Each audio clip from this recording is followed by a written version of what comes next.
ఇప్పుడు ఆ బంగారంతో మీరు గొలుసు చేయించుకోవచ్చు, కేయూరం చేయించుకోవచ్చు, కంకణం చేయించుకోవచ్చు.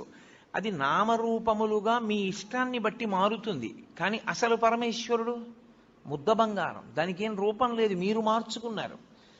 భగవంతుడు నాకు ఈ రూపంతో కనపడాలని ఆర్తి పొందినటువంటి భాగవతుల యొక్క కోరిక తీర్చడానికి ఆయన ఒక రూపాన్ని పొందాడు తప్ప ఆయనకంటూ అసలు రూపమే లేదు. ఆయన నిర్గుణుడు. అందుకే వేదాంత డిండిమం చేస్తూ శంకరాచార్యుల వారు అంటారు,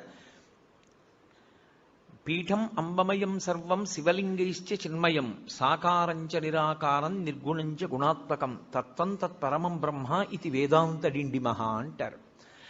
ఆయన నిర్గుణంలోంచి సగుణంగా వస్తాడు, కంటికి కనపడే రూపంలో వస్తాడు. ఎందుకు అలా రావాలి అంటే, ఏదో ఒక రూపంలో రావాలని కోరుకున్న భక్తుడు ఒకడున్నాడు, వాడి కోసం రూపం దాల్చాడు.